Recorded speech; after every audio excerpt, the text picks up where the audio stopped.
Hello and welcome to the Farming Week, the podcast brought to you by Agriland.ie, keeping you up to date with all the latest in Irish agriculture. I'm Charles O'Donnell and I'm joined by my colleague Kathleen O'Sullivan.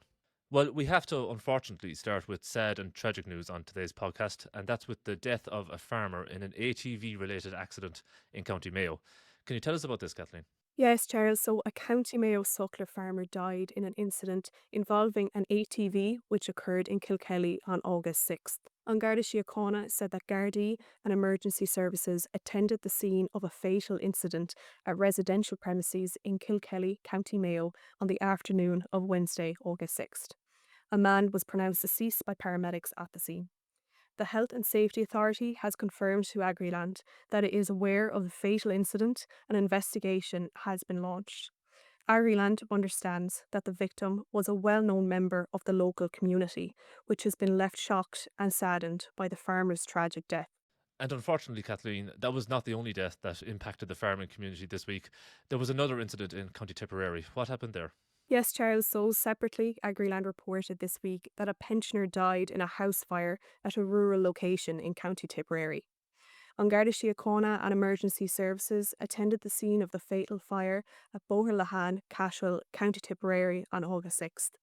An Garda Síochána said that a man in his 70s, the sole occupant of the house, was pronounced dead at the scene. They said fire services extinguished the fire. A post-mortem examination is to be arranged for the deceased and the local coroner has been notified, Gardaí confirmed.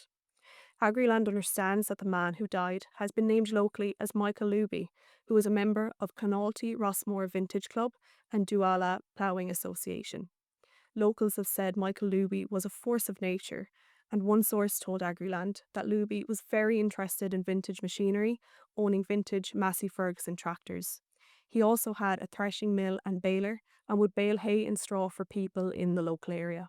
Thanks, Kathleen. And the thoughts of everyone here at Agriland are with the friends and families of the two men. Moving on now, and the annual report for 2024 from the Department of Agriculture, Food and the Marine was recently laid before the Oireachtas, outlining the department's expenditure in a number of areas, including on TB. The report included a number of interesting figures here, including the amount paid to vets for TB testing. Kathleen, what did the report have to say? Yeah, Charles, so more than €14.6 million was paid to vets for TB testing in 2024, and that's according to the annual report for 2024. Among other TB-related details, the report also outlines that €64 million was spent during 2024 on all compensation elements of the TB eradication programme. The on-farm market valuation scheme is the main measure for compensating farmers for the removal of TB reactor animals. Supplementary schemes such as depopulation grants, income supplement and hardship grants compensate for income losses and additional feed costs due to restriction. According to the department's report also, receipts from bovine diseases levies increased in 2024 to €8.1 million compared to €7.9 million in 2023. And just staying with that department report, Kathleen, there was a lot in it covering a lot of areas. So can you take us through some of the other standout facts and figures? Yeah, certainly, Charles. It's a wide-ranging report outlining the work the Department of Agriculture carried out in 2024 across various programmes. In this report, the department outlined details of payments under a range of farm schemes and support measures. The highest amount of 2024 scheme expenditure was on the basic income support for sustainability and the complementary redistributive income support for sustainability, with some €842 million paid in 2024. The second highest figure was for the Agri-Climate Rural Environment Scheme at just over €342 million. The Areas of Natural Constraint Scheme saw payments totalling €242.5 million in 2024. Also outlined in the report are details of fertiliser usage in 2024. So the use of ground limestone as a fertiliser declined last year, according to data from the report. Ground limestone usage was down 0.17% on the previous year. Meanwhile, sales of fertiliser in 2024 showed an 8.3% increase in overall fertiliser sales compared to the same period of the previous year. Overall nutrient sales increased by 8.6%. there was a 10.6% and 7.4% increase in the sale of nitrogen and potassium, while phosphorus sales were down 6.6% on the previous year. The department's control programme for fertiliser and lime verifies that the products on the market are labelled correctly and meet minimum nutrient requirements. In 2024, a total of 281 samples were taken at manufacturers' premises, the report outlined. 456 individual analyses were performed for fertiliser, and about 2% out of tolerance was recorded for these samples. All out of tolerance results were investigated by the department, and appropriate actions were taken by the companies involved, according to the annual report for last year. The control programme did not find any non-compliances with urea products last year. Another matter reported by Agriland from the annual report was the department's coordination of an investigation of 51 food complaints last year, 30 of which were related to meat products. It did so on behalf of the Food Safety Authority of Ireland and the European Commission. A 5-year service contract, effective from July 1st, 2021, between the department and the Food Safety Authority, covers official controls on things such as meat hygiene, milk and milk products, pesticides, border inspection posts, residues, and more. Of the 51 food complaints made in 2024, 30 related to meat/meat products and 21 food complaints related to milk/dairy products. The report outlined that 7 of the 51 complaints were rapid alerts. The food complaints ranged from conformance with labelling legislation, foreign objects allegedly found in products, and quality issues. Moving on, and Agriland reported this week on the number of herds who, for whatever reasons, are no longer in the Suckler carbon efficiency programme.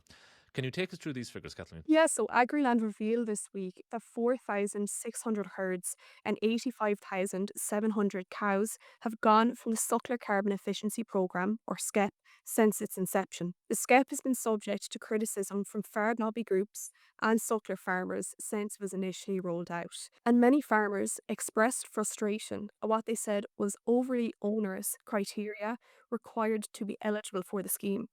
And figures obtained by Agriland showed there has been a dropout rate of over 20%. The Department of Agriculture told Agriland that the number of herds who applied to participate in SCEP during the opening period for applications between March 2023 and the late closing period for applications in June 2023 was just short of 21,000 herds, equating to a yearly reference number of just over 497,000. Since commencement of the scheme in March 2023, 3,275 farmers have been removed from SCEP, while a further 1,348 participants have opted to withdraw themselves. So the main reasons participants were removed from the programme include failing to calve down a minimum of 50% of their yearly reference number within the scheme year. That was the reason for around 38%, while failing to apply for Board BIA or having continued participation in Board BIA was the reason for around 52%. The balance of around 10% no longer in the programme are comprised of participants who failed to submit a basic income support for sustainability application in either 2023, 2024 or 2025, and/or participants who failed 3 out of 4 of the scheme actions, as well as those who failed to complete the SCEP training by the required deadline. Well, this week we reported on a recent update to the National Fodder Survey from Teagasc for dairy and dry stock farms. Kathleen, can you take us through the fodder situation at present? Yeah, Charles. So 90% of farms expect to have sufficient feed in place for the coming winter, Teagasc estimates. Following data from around 300 farms across the country, Teagasc recently updated its National Fodder Survey for dairy and dry stock farms. This update shows that approximately 5% of farms expect to face fodder deficits of 20% or greater this winter. In contrast to the last 2 years, the spring of 2025 allowed for earlier turnout of animals. However, Teagasc noted that around 20% of farms had to purchase additional feed this spring. The authority said this highlights the importance of having sufficient pasture on farm for spring grazing, as this is where many farms were reliant on supplementary feed to fill feed deficits. So 54% of respondents to the Teagasc survey had completed first cut silage by the end of May, and a further 37% in early June. Data from Pasture Base Ireland suggests an additional 0.7 tonne dry matter per hectare has been grown to date on farms above the previous 5-year average. However, 10% to 15% of Pasture Base Ireland farms experience drought conditions, which may result in compromised winter feed reserves in these regions. Only 40% of survey respondents had completed a winter fodder budget to date. As the majority of farms have sufficient reserves in place for the winter months, Teagasc said the focus should now move to building up grass for the autumn through a closing rotation that will maximise spring grass availability. So Dr. Aisling Claffey, Teagasc ruminant nutrition specialist, noted that only 30% of those surveyed intend to analyse silage quality. She said that feed quality has huge implications for animal performance over the winter months, and a greater focus is required on producing silage of sufficient quality for all livestock categories, she explained. Thomas Curran, head of the Teagasc Advisory Service, added that it is encouraging to see healthy hay and silage stocks on the majority of farms across the country. He also said that it is very important to analyse silage before the winter to determine the quality, as this will have a major impact on the performance of animals and the cost of overwintering stock. Well, we mentioned TB earlier in the podcast, and we're going to touch on that issue again. We're going to talk about figures released to Agriland by the Department of Agriculture on the number of cattle from non-restricted herds that are found to possibly have TB when slaughtered. Can you tell us more about this, Kathleen?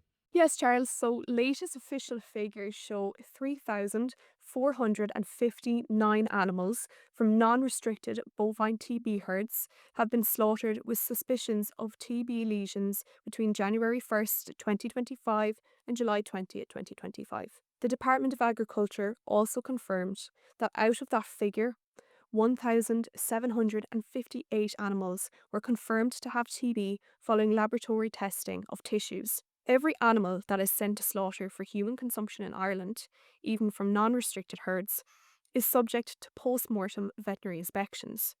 As part of this process, a selection of glands are inspected, as well as lungs, chest cavity, and abdominal organs to check for any signs of TB lesions.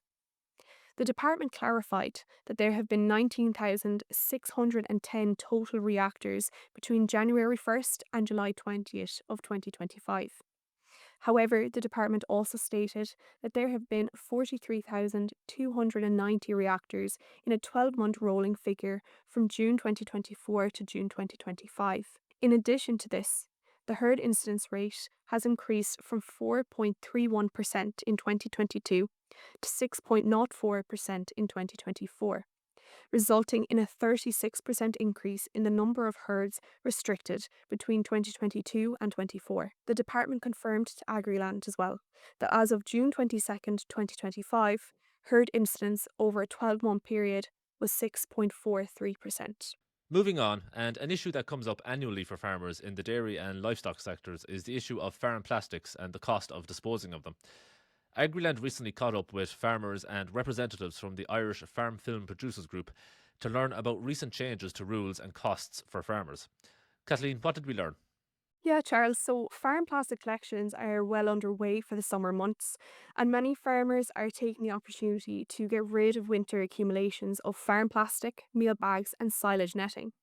So, Agriland headed out to a farm plastic recycling centre run by Smith's Farm Plastic Recycling and agri contractors at Ballinagore GA Club in County Westmeath to gauge farmers' opinions on the new regulations and price structure. Liam Maloney, who is General Manager of the Irish Farm Fill Producers Group, spoke to Agriland to explain its role at these bring centres and why prices are increasing for farmers. He explained they collect around 40,000 tonnes of plastic every year at these bring centres, and that's the equivalent of plastic from around 20 million silage bales.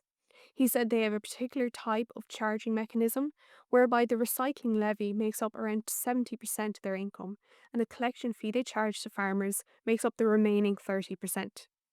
He said this model gives farmers an incentive to bring in cleaner plastic, so it encourages the farmer to remove contamination from the plastic. Some farmers told Agriland that they feel they're being double charged with the current cost structure.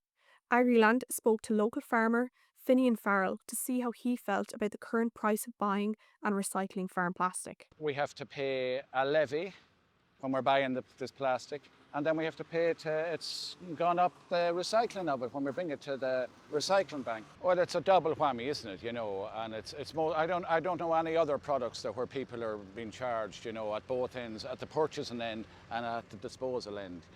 So it'd be either one or the other, I feel, anyway.